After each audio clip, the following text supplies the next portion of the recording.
Padaya Golanga Prestaya Lupini Shri Bhakti Vibhudaya Bhebete Namine Namam Vishnu Padaya Gola Prestaya Bhutale Srimad Bhakti Pramodaya Padigosomi Namine Namam Vishnu Padaya Krishna Prestaya Bhutale Srimate Vaishande Bhaktivedanta Swami Iti Namine Namam Vishnu Padaya Krishna Prestaya Bhutale Srimate Bhakti Rachaka Shirade Goswami Iti Namine Namam Vishnu Padaya Krishna Prestaya Bhutale Srimate Bhakti Siddhanta Sarasvati Iti Namine Jai Shri Brahma Bhagavata Sarasvat Sampadaya Ki Jai.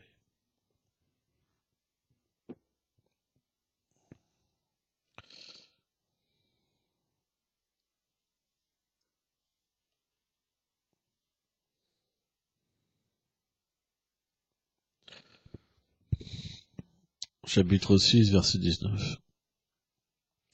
Yata dipam navarastum vangate sapamosmitam yogino yata shitasyam jajatum yogamatmanam.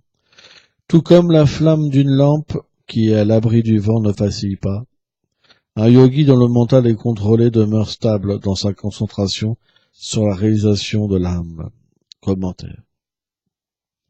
Selon Srila Vishvanath Thakur, le mental d'un véritable yogi est comparé à la flamme d'une lampe. Pour celui qui est conscient de sa relation éternelle avec Krishna, parce qu'il a réalisé sa constitution éternelle, celle-ci ne change pas. La méditation d'un tel dévot est transcendantale et éternelle. Elle ne peut plus vaciller, tout comme la flamme d'une lampe qui est à l'abri du vent. Un pur dévot de Krishna ne peut jamais retomber sous l'illusion du monde matériel.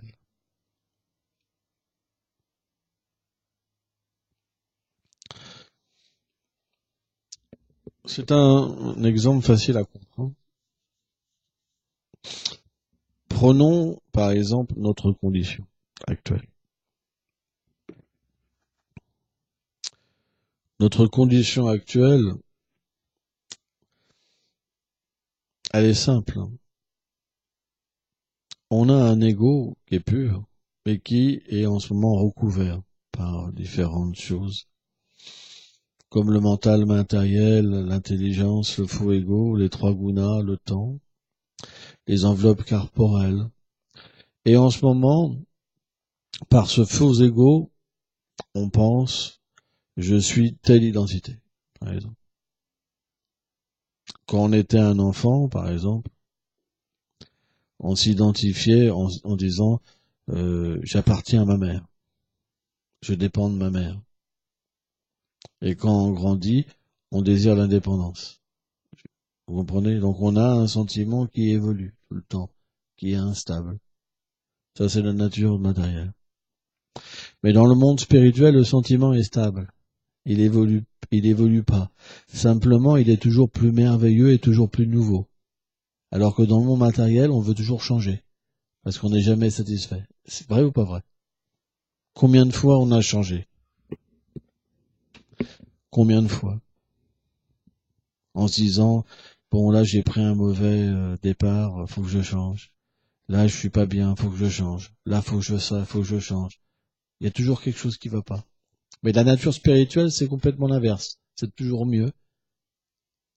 Vous comprenez?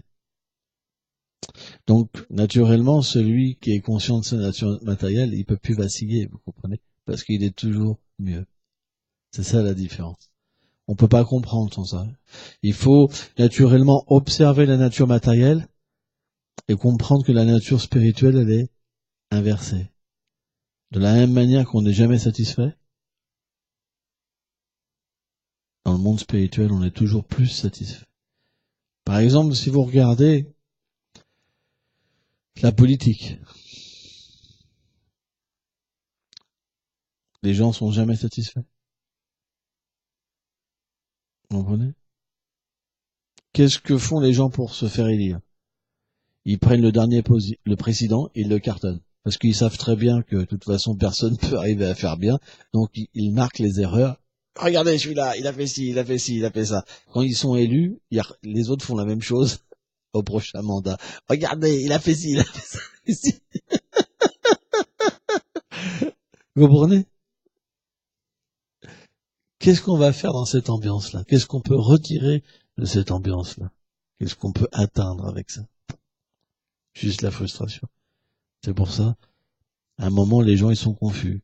Qu'ils votent à gauche ou à droite, c'est toujours la même chose. Alors, ils vont dans des extrêmes, et en fait, les extrêmes, ça sera là aussi la même chose. Parce que la solution, elle n'est pas matérielle, elle est spirituelle. Et c'est ça le problème. Dans l'âge de Kali, les gens essaient de trouver une solution matériellement, alors que la solution, elle est spirituelle. Et c'est ça le problème. C'est pour ça que si on veut améliorer notre vie, la solution, ce qu'on doit comprendre, c'est qu'elle est spirituelle. Si on satisfait Krishna, alors on devient satisfait. Les erreurs sont là. C'est pas un problème. Tout le monde a le droit de faire une erreur. Mais si on fait des erreurs, qu'on les répare et qu'on continue, alors un jour, on sera heureux. Le bonheur verra à l'intérieur du cœur. Comment? En entrant en contact avec Krishna. Parce que Krishna est la source du bonheur. Alors, si on goûte pas, bien sûr, on peut se dire, bon, ouais, parce qu'on n'en a pas la preuve. Mais si on continue, un jour, quand le cœur sera un peu plus nettoyé, alors on en aura la preuve. Et quand on écoutera, alors on sentira encore plus d'extase à entendre les gloires de Krishna. C'est simplement au début. Au début, on est tellement recouvert qu'il n'y a pas de goût. Mais avec le temps, quand les choses indésirables seront retirées, alors le goût viendra. Quelles sont les choses indésirables? C'est l'ignorance, par exemple, de notre relation avec Krishna. On ne sait pas, on ne connaît pas. Des deuxième chose, c'est nos actes passés qui nous poussent à penser d'une façon mauvaise ou d'une façon bonne. Si les actes étaient pieux, alors on va être heureux et on sera emporté dans le bonheur. Si nos actes étaient impies, on souffrira. Le bonheur et la souffrance, c'est deux raisons pourquoi on oublie la réalité. La faiblesse de cœur. Oh, quand même, il est gentil. Oh, je peux pas leur faire de mal. Allez, s'ils m'invitent à manger, et je vais quand même prendre un petit morceau de viande pour pas leur faire. C'est des faiblesses, vous comprenez? Toutes ces choses-là font que on peut pas se fixer, on peut pas purifier notre cœur, on peut pas arrêter notre mouvement dans le monde matériel. Et aussi, naturellement, les offenses. La mauvaise compréhension du Seigneur suprême, la mauvaise compréhension de ses dévots, la mauvaise compréhension du Dhamma. Tout est mélangé. Par exemple, on va voir quelqu'un de malheureux dans le temple, on va se dire, ah bah oui, ça peut pas être la vérité, il est malheureux. Vous comprenez? Alors que la réalité, elle est bien ailleurs. Elle n'est pas dans le fait que quelqu'un soit heureux ou malheureux. Mais Dieu a toutes ces conceptions parce qu'on regarde avec les sens matériels et avec notre connaissance matérielle, alors on se fait une analyse de nous-mêmes sur ce qui est au-delà de la matière. Et c'est pour ça qu'on ne peut pas progresser. C'est pour ça qu'on doit étudier. L'étude est très importante. Parce que l'étude, elle nous permet de chasser l'ignorance. L'étude de la vérité nous permet de chasser l'ignorance. Donc si vous voulez progresser, il faut étudier. Si vous étudiez, vous pourrez comprendre l'importance de chanter. Et aussi avoir une bonne compréhension de qu'est-ce que le Saint-Nom, qu'est-ce que l'âme, et quelle est notre relation avec ce Seigneur suprême. C'est tout une science. Et graduellement, quand on devient établi dans la connaissance, quand toute notre mauvaise connaissance est remplacée, alors on s'établit dans la vertu, au moins, et là on peut commencer véritablement à être fixe constamment dans le service du Seigneur suprême. Et là on en retire une joie qui est énorme, en fait. Et cette joie-là, et cet enthousiasme-là, va véritablement purifier notre cœur jusqu'à nous faire rencontrer le Seigneur suprême. Donc c'est la science du service de dévotion, c'est comment dire,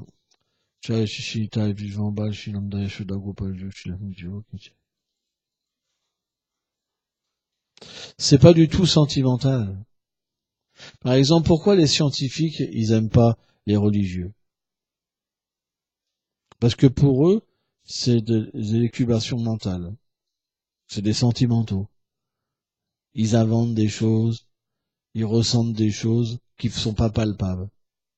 C'est pour ça que les scientifiques aiment pas les religieux. Mais la bhakti, la pure service de dévotion, il est différent. Parce qu'on peut véritablement palper et le prouver. Par exemple, si vous agissez pour le Seigneur suprême et si vous agissez pour vous, ça donnera deux états de conscience différents intérieurement. Donc naturellement, qu'est-ce qui se passe? Un scientifique, parce qu'il est matérialiste, il peut pas, lui, le voir. Mais un dévot du Seigneur, il devient un scientifique parce que il le réalise, il le palpe.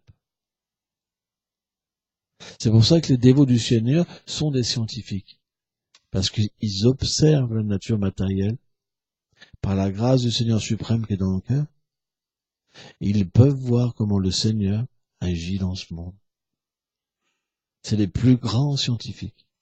Parce que les matérialistes, quand ils analysent la matière, c'est juste les choses grossières. Ils peuvent même pas voir le corps subtil. Que dire de l'âme? Mais lui, le Bhakta, il peut voir le Seigneur suprême, il peut voir la matière, il peut voir le subtil, il peut voir l'âme, il peut voir les trois Gunas, il peut voir le temps, il peut tout voir. La preuve nous est donnée à Arjuna, il a tout vu. Il n'était pas intéressé par ça, Arjuna. Mais pourquoi Krishna lui a fait voir ça? Pour nous faire voir qu'un Vaishnava, c'est un scientifique. Il n'est pas un sentimentaliste. En fait, il réalise son lien avec Krishna. Il réalise que ce monde, en fait, il est contrôlé par Dieu. Et il comprend finalement que les scientifiques matériels, ils sont dans l'ignorance. Parce qu'ils observent que l'effet, mais ils ne connaissent pas la cause. Alors que le dévot, parce qu'il connaît la cause, qui est Dieu, alors il voit véritablement l'effet. Alors que le scientifique, l'effet qu'il perçoit, l'égare de plus en plus de la cause. Pourquoi? Parce que comme pour lui Dieu, c'est juste, comment dire, l'obscurantisme en fait. Tu vois? Par exemple, il donne des exemples tout bêtes. Des exemples tout bêtes. Par exemple, s'il y a un feu qui est apparu dans la forêt, les tribus aborigènes ils disent oh c'est le divin, alors qu'il y en a un autre avant qui a peut-être allumé qui a un feu. Tu comprends? Il donne des exemples comme ça. Donc c'est vrai que quand l'être n'a pas de conscience épanouie, alors c'est vrai que il peut croire en des phénomènes qui sont tout à fait quelque part secondaires, quoi, qui sont comme une cause de la nature matérielle. Par exemple, il y a un éclair qui est apparu, le feu, tu vois, c'est pas, il y a rien de spécial là-dedans. Mais là, quand on parle du service de dévotion, c'est différent. C'est que l'être vivant peut voir le Seigneur avec ses sens transcendants. C'est différent.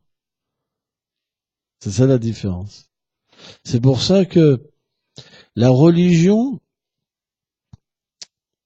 et la science ne sont pas opposées. Par exemple, le Srimad Bhagavatam parlait de l'atome bien avant que les scientifiques aient découvert l'atome.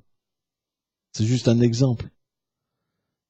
Simplement, pourquoi? Parce que le Seigneur, comme il est dans le cœur et comme il crée, il peut expliquer toutes les choses. Mais il y a différentes classifications de religion, selon la conscience des êtres, et le Seigneur se révèle selon la qualification. Et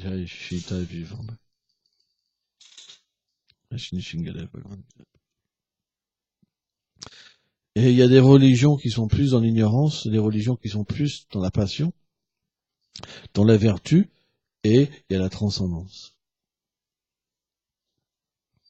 Et aussi, il y a une réalité, c'est que il y a aussi des courants où l'être humain y met sa graine aussi. Voilà. Quand c'est l'ignorance, la passion et la vertu, naturellement, il y a une touche, hein, de la nature matérielle. Et ça ne permet pas véritablement de voir Dieu. C'est pour ça qu'il y aura toujours une certaine guerre entre les religieux et les scientifiques. Mais un Bhakta, lui, un dévot, il est un scientifique. C'est pour ça qu'il peut amener les scientifiques à évoluer encore plus et essayer de comprendre la cause. Même on voit, c'est les frères Advanov, c'est ça? Bogdanov, ouais. Je me rappelle. Advanov, c'est encore différent. Et même eux, par exemple, et certains scientifiques, à force d'étudier les effets, ils disent mais c'est pas possible, c'est trop parfait. Il y a quelqu'un derrière. C'est pas possible. Les choses n'ont pas pu apparaître. Donc on voit que même la contemplation de la création, elle amène à une réalisation du Seigneur suprême. C'est pour ça que, par exemple, Sukadev Goswami et Sutta Goswami, quand ils ont énoncé le Srimad Bhagavatam, en premier, ils ont expliqué la forme universelle. Parce que si on n'est pas capable, si on n'a pas une conscience assez élevée pour pouvoir comprendre la forme du Seigneur suprême, alors le fait d'étudier les vibhutis, les opulences du Seigneur dans la matière, comme Krishna a expliqué dans la Bhagavad Gita, hein, comme la foudre, comme le requin, hein, comme le jeu de hasard, etc. Alors, en observant toutes ces choses qui sont insignifiantes pour Krishna, mais qui paraissent quand même merveilleuses à nos yeux, alors on peut progresser. C'est pour ça que les religieux qui n'ont aucune connaissance du Seigneur suprême, souvent, ils représentent Dieu à travers la création, la nature. Un lotus, une cascade, un oiseau, le son, les gazouillis, des, des oiseaux, par exemple. Hein. Et les gens sont très sensibles à ça. Ils aiment aller dans les beaux endroits. Mais pourquoi? Parce qu'il n'y a pas de connexion intérieure avec le Seigneur suprême. Finalement, quand on connaît le Seigneur suprême et quand on sait se relier à lui véritablement, peu importe l'endroit où on est. Parce qu'on peut intérieurement avoir une vision véritable, une méditation sur ces pieds pareils de lotus. Et ces pieds pareils de lotus représentent le refuge, en fait, qui amène l'être vivant au-delà de l'océan des morts et des renaissances. Un lotus, ça pousse dans l'eau, par exemple, mais c'est pas touché par l'eau. De la même manière, quand le Seigneur vient dans ce monde, il n'est pas touché par ce monde. Ce monde ne peut pas le toucher. L'énergie matérielle ne peut pas le toucher. Parce que c'est son énergie externe, inférieure. Elle reste au loin, loin de lui. C'est expliqué comme une femme inchaste qui a honte. Parce que comme elle illusionne les êtres vivants, c'est une pure dévote, mais elle a honte en même temps de regarder vie. En fait, celui qui médite sur le Seigneur, alors, il devient libre de l'énergie matérielle. Or, à moins d'être libre de l'énergie matérielle, on ne peut pas être satisfait. Parce que cette énergie, en fait, qui nous, par exemple, qui nous fatigue, qui nous énerve, ou qui nous rend heureux. C'est des états, en fait, qui nous conditionnent intérieurement. On passe de l'un à l'autre. Des pleurs au rire, au suicide, à faire des plans, à méditer, aux pleurs, au rire, à faire des plans, à méditer, constamment, constamment. C'est pour ça que quelqu'un, naturellement, dira, oh, j'ai arrivé la semaine dernière, là, j'y arrive plus.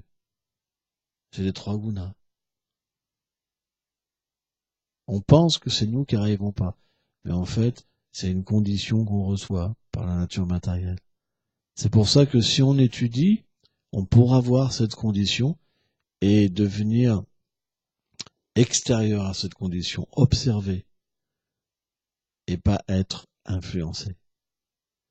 On verra les effets, mais on ne sera pas touché par les effets. On pourra comprendre qu'on est l'âme, pas ses influences. Et là, on pourra naturellement méditer sur la vérité. C'est pour ça, au début, on pense, ah là c'était bien, là c'est moins bien, là c'était bien, là c'est moins bien, là c'est ceci, là c'est cela, là j'ai du mal, là c'est juste les trois gunas, en fait. L'influence de la nature matérielle. Parce qu'on ne sait pas prendre refuge dans le Seigneur suprême. Mais une fois qu'on prend refuge à travers les instructions du maître spirituel, à travers les instructions des acharyas, alors on commence à se décoller de la nature matérielle. Et à un moment, cette nature matérielle, elle nous influence même différemment. Ça veut dire qu'elle va nous relier au Seigneur suprême. Parce que si on l'observe, ça veut dire qu'on devient influencé par la vertu. C'est pas qu'on en est, immunisé. C'est que c'est la vertu qui nous permet d'observer. Quand c'est l'ignorance, on dort. Quand c'est la passion, on est super actif. Et quand c'est la vertu, alors on peut observer et comprendre la nature de l'âme. Mais quand c'est la transcendance, cette même énergie devient l'énergie interne et nous introduit dans le monde transcendantal. C'est très mystique, en fait. C'est juste quand... En fait, le monde matériel, c'est comme une prison. Un prisonnier, s'il se comporte bien, il est relâché.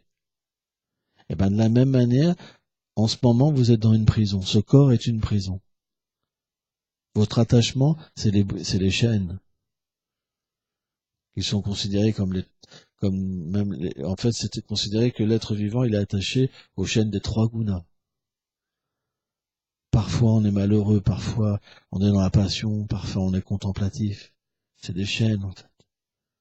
Mais on n'est pas libre. Et en plus, il y a trois kleshas, souffrances qu'on reçoit par les autres êtres vivants, par les maladies et par les cataclysmes, la chaleur, etc. Donc, en servant le Seigneur suprême, c'est comme si, dans cette prison-là, on changeait, on adoptait un bon comportement. Vous comprenez? Et l'énergie matérielle d'Urga Devi, en fait, qui est la geôle, qui est le gardien de cette prison, lorsqu'elle verra que ce comportement sera véritablement bon, alors graduellement, elle lèvera son emprise. C'est juste ça, en fait. C'est pas compliqué.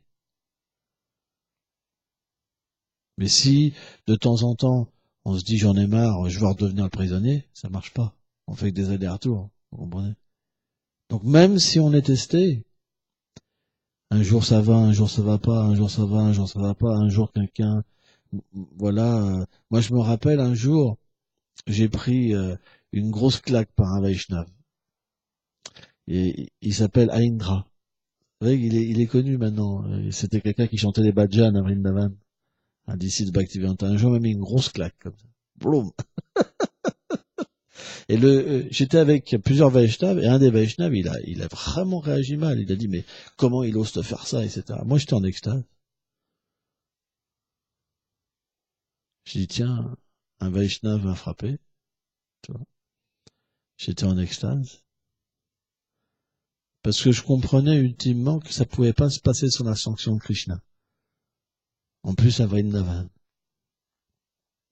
Mais l'autre à côté de moi, il était vraiment en colère contre lui. Et donc j'ai compris qu'il comprenait pas comment le Seigneur venait et comment sa miséricorde elle venait. Des fois, on a besoin qu'on nous tire les oreilles. Ça m'a fait du bien, ce jour-là. Ouais, ça m'a fait du bien. C'est pour ça que j'ai reçu la grâce d'Indra sous la forme d'une gifle. Incroyable. Hein. Maintenant, c'est un dévot vraiment fameux, quoi, dans l'ISKCON, par exemple. Ouais, c'est vraiment, c'est considéré comme un grand saint, hein, vraiment. C'est un grand saint, un grand dévot du Seigneur.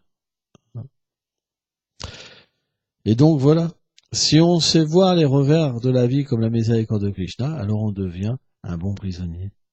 On va pouvoir sortir de la prison. Ceux qui restent en prison, c'est ceux qui pensent, qui rejettent la loi. C'est moi Dieu. Ni loi ni maître. On voit ça. Ni Dieu ni maître. Les bikers, ni Dieu ni maître. Dieu pardonne, pas moi. En fait, quand on a cette attitude-là, on doit rester dans la prison. C'est une prison, on peut pas se défaire, c'est pas possible. On peut pas sortir par nous-mêmes. On peut sortir que par la grâce du Seigneur suprême. C'est pour ça que tous adorent le Seigneur suprême pour sortir de cette prison. C'est impossible autrement. Et le paradis, ça reste dans la prison. C'est comme une belle pièce où vous pouvez y rester un certain moment, après vous revenez sur terre. Il y a les planètes infernales, les planètes intermédiaires, les planètes supérieures, puis après il y a les planètes, les grands sages. C'est différent. Là, c'est des gens très évolués, très très évolués, qui ont tous les pouvoirs mystiques et qui ont une réalisation du Seigneur suprême. C'est des âmes réalisées. Certains sont à différents niveaux. Donc voilà. Le point, c'est que on doit comprendre une chose, c'est qu'on doit adopter un bon comportement. Le bon comportement, c'est l'attachement à Krishna. On doit s'efforcer d'agir pour lui. Du mieux possible. Que ça soit en tant que parent, en tant que professeur, en tant que maître spirituel, en tant qu'élève, en tant qu'ami, en tant qu'enfant, à travers notre devoir. Et si on le fait pour lui, alors on sortira de la prison. Graduellement, on se sentira libéré. Pourquoi on dit une âme libérée? C'est quelqu'un qui est sorti de la prison et qui voit la réalité. Quand vous êtes dans la prison, vous voyez le ciel, par le petit carreau de la fenêtre, vous voyez pas grand-chose de la réalité. Parfois, vous pouvez percevoir un tout petit quelque chose. Mais même si on peut percevoir un tout petit quelque chose sur la liberté, alors on travaillera dur pour y arriver. C'est simplement quand on est trop recouvert dans l'ignorance, qu'on croit plus en rien et qu'on se sent bien dans une prison. Mais personne ne se sent bien dans cette prison. Tout le monde y souffle dedans. Parce qu'il n'y a pas la liberté. Parce que tout le monde pourra vous attaquer. Vous êtes riche, un brigand. Vous n'êtes pas à l'abri d'un coup de pistolet. Il y a pas longtemps, il y a une artiste, elle s'est fait tuer par un de ses fans. Il y a une semaine ou deux. Je sais plus qui. Et boum. Voilà, personne n'est libre. C'est comme ça. C'est pourquoi, voilà, on vit dans un monde où un être normal, devrait essayer de comprendre ce qu'est la liberté. Et la liberté, elle ne peut pas être obtenue sans Dieu. Parce que ce monde matériel, c'est simplement pour les gens qui veulent pas être un serviteur, du serviteur. En fait, parfois, par exemple hier, j'ai eu un jeune dévot qui me dit « Ouais, moi je veux être comme tout le monde ». Mais s'il savait que la création matérielle, c'est des milliards d'univers, et il y a un nombre incalculable d'êtres vivants dans la prison, et que tous ces gens-là, c'est tout petit par rapport au monde spirituel, c'est minuscule, ils comprendraient que la majorité des êtres, ils suivent Dieu. C'est juste une mauvaise compréhension. C'est pour une toute petite majorité qu'on s'empêche d'être dans la grande majorité. Parce qu'on voit pas. C'est ça qui est dommage. Pour quelques parents, quelques amis, parce qu'ils aiment pas comment on vit, alors on va baisser la tête et être comme des moutons et se dire bon, moi je veux être comme tout le monde, je veux pas d'ennui. Mais moi j'ai rencontré 75% 90% de personnes qui pensaient comme ça. C'est pour ça qu'ils peuvent pas devenir des vaishnavas. C'est pas possible pour eux. Parce que dès qu'on veut être comme tout le monde, on peut plus être un vaishnava, c'est pas possible. On doit être comme tout le monde. Il faut manger de la viande, il faut boire, il faut parler de vie sexuelle tout le temps, il faut critiquer les noirs, les blancs, ce que vous voulez, il faut toujours avoir des ennemis, il faut toujours se moquer de quelqu'un,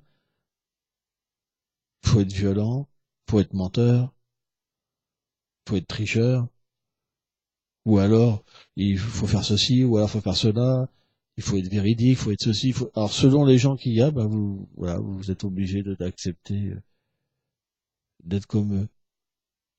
Mais vous pouvez pas être comme vous, comme, comme vous êtes, comme l'âme, comme la vérité. Vous pouvez pas être libre. Parce que quand vous voulez être libre, tout le monde vous regarde. Vous avez déjà essayé d'être libre? Tout le monde va vous regarder. Qu'est-ce qui t'arrive? Qu'est-ce qui t'arrive? Qui c'est qui t'a lavé le cerveau? Tu veux pas être comme moi? Avoir plein de soucis? Tu veux pas juste travailler toute ta vie? Avoir des enfants? C'est tellement merveilleux! Tout le monde va vous regarder comme une bête sauvage. Parce que vous voulez pas être comme tout le monde. En fait, ceux qui se disent hors la loi, ils sont pas hors la loi. Ils sont aussi dans un système. Ils créent un système. Parce qu'ils sont pas satisfaits avec celui-là, mais ils sont encore des prisonniers. Parce qu'ils recréent quelque chose. Moi, je vois par exemple les gangs, ils ont leur loi, tout ça. C'est un autre système. Et même dans ce système-là, ils sont pas libres. Parce que dès qu'ils font une erreur, boum. Il n'y a pas de liberté. La seule liberté, c'est la liberté spirituelle. C'est pour ça, naturellement, quand vous allez vers la liberté, tout le monde vous regardera. Et il fait pas comme nous. Et pourtant, si eux, ils pouvaient aller vers la liberté, ils le feraient aussi. C'est parce que dû à leurs activités passées, ils ont pas de conscience pour comprendre la liberté. Mais s'ils avaient juste un tout petit peu de conscience, ils arrêteraient de suivre tout le monde. Ils auraient envie de le changer. Par exemple, moi, quand j'étais un voyou, à un moment, j'ai voulu m'arrêter.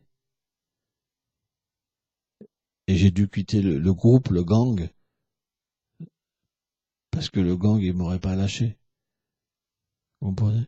Et qu'est-ce qu'ils ont fait, le gang? Ils ont dit, ce gars-là est devenu fou. C'est un traître, maintenant. Vous comprenez?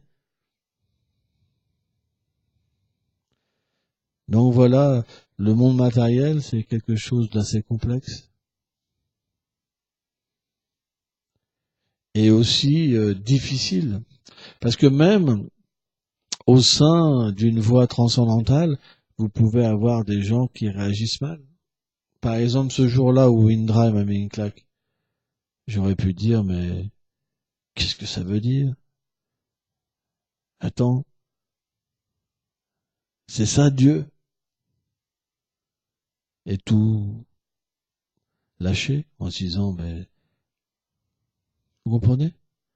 Non, la liberté, c'est de comprendre aussi que cette expérience, c'est que au-delà, on peut avoir une expérience parfaite. Et dans ce monde, l'expérience parfaite, elle n'est pas possible. Mais elle participe. Ça veut dire que bien qu'il y a des choses bonnes ou des choses mauvaises, elles nous permettent de changer notre cœur, notre état d'esprit, et de progresser, et de devenir apte à être offert, à être introduit dans ce monde supérieur. C'est pour ça que c'est parfait. Ce monde-là, il est parfait aussi, parce qu'il nous permet de nous libérer de toutes les choses qu'on a acquises, qui sont temporaires, d'inverser cette tendance et revenir dans la réalité. C'est très important. Hein. On ne doit pas croire que les expériences qu'on a, elles sont pas positives. Parce que c'est ces expériences-là qui font qu'on se retournera de plus en plus vers le Seigneur suprême. Donc l'environnement qu'on a, il est parfait. C'est simplement qu'on n'arrive pas à le comprendre encore. Par exemple, les difficultés qu'on a, on pourrait se dire, mais c'est l'enfer ici. Mais grâce à ça, on peut prendre refuge. Grâce à ça, on peut se détacher de ce monde matériel. Parce que ça serait l'inverse.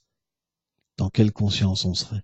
Est-ce qu'on serait pas là, en train juste de s'immerger dans la gratification des sens? Vous comprenez? Donc un Vaishnav, il a une autre vision qu'un matérialiste. Un matérialiste, quand tout va bien, il prend plaisir. Quand tout va mal, il en peut plus. Un Vaishnav, lui, c'est complètement différent. Quand il voit le bien, il se dit, oh, Krishna est miséricordieux. Quand il voit le mal, il dit, oh, Krishna est miséricordieux. Parce que quand j'ai mal, je m'abandonne encore plus que quand j'ai bien. C'est pour ça que la reine Kunti, elle priait pour avoir des malheurs. Vous vous rendez compte? Parce que tellement le nectar des pieds pareils au lotus de Krishna, c'est ce qu'il y a de supérieur. Parce que tout nous ramène à lui. C'est pour ça qu'on a besoin de cet environnement. Cet environnement nous permettra de s'abandonner à lui. C'est quelque chose de scientifique. C'est pour ça Vishwanath Chaitanya Thakur, il dit qu'un Vaishnav, l'environnement, les réactions des actes ne sont plus considérées comme les réactions des actes passés, mais comme le Seigneur lui-même, comme la miséricorde du Seigneur lui-même. Parce que sans ça, si c'était les réactions des actes passés, bah, on serait emporté dans l'oubli de Krishna. Pourquoi l'activité qui nous vient en face de nous, pourquoi elle nous permet de nous abandonner? Parce qu'elle est Krishna maintenant. Avant, c'était la matière. Et on devrait souffrir et tomber dans l'oubli à cause des réactions passées. Mais quand on se fait initier, qu'on s'abandonne, pourquoi ces mêmes réactions nous amènent à nous abandonner? Parce que c'est plus des réactions des actes passés. C'est simplement la miséricorde du Seigneur suprême. Et c'est une preuve. Parce qu'un matérialiste, il oublie, et un Vaishnav, il se souvient de plus en plus. C'est une preuve. On pourrait dire, oui, mais c'est le mental. Allez dire ça à quelqu'un qui prend des bonnes réactions, qui souffre, mais qui voit Dieu.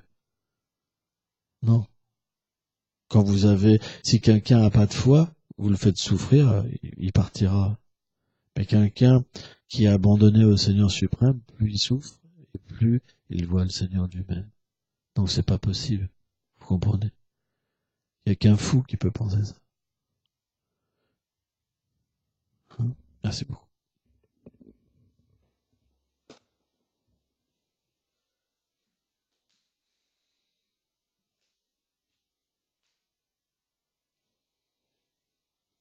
C'est intéressant. C'est une preuve. Parce que si Krishna